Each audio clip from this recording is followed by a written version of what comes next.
ભાવનગર જિલ્લાના તળાજા તાલુકાના ગ્રામ્ય વિસ્તારોમાં પ્રાકૃતિક ખેતી કરતા ખેડૂતોની ભાવનગર જિલ્લા કલેક્ટરે મુલાકાત લીધી.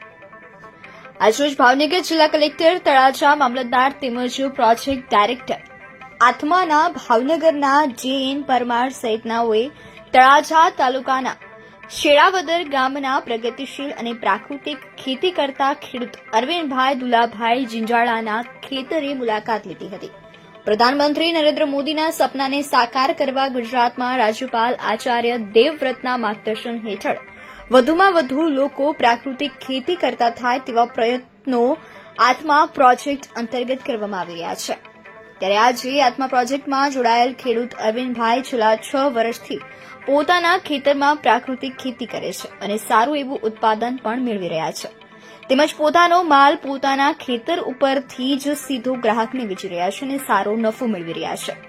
તેમજ પોતાના ખેતરને મોડેલ ફાર્મ તરીકે વિકસાવી શેળાવદર તથા આજુબાજુના ગામના ખેડૂતોને પ્રાકૃતિક ખેતીથી માહિતગાર કરી રહ્યા છે. જેથી ભાવનગર જિલ્લા કલેક્ટર તથા તળાજા મામલતદાર સહિતનાઓએ ખેડૂતની મુલાકાત લીધી હતી, જેમાં મોટી સંખ્યામાં ખેડૂતો પણ ઉપસ્થિત રહ્યા હતા અને પ્રાકૃતિક ખેતીની માહિતી મેળવી હતી. જિલ્લા કલેક્ટરે ખેડૂતોને પ્રાકૃતિક ખેતીના લાભ અને માનવ શરીરમાં પ્રાકૃતિક ખોરાકના મહત્વ વિશે જાણકારી આપી હતી તથા આત્મા પ્રોજેક્ટ ડાયરેક્ટર પરમાર દ્વારા પ્રાકૃતિક ખેતીના માલની ખાસ વ્યવસ્થાની સમજ આપવામાં આવી હતી. આ સાથે જ મુલાકાત કાર્યક્રમમાં આત્માના કર્મચારી રાજભા ગોહિલ તથા બ્રિજેશ સોલંકી સહિતના ઉપસ્થિત રહ્યા હતા.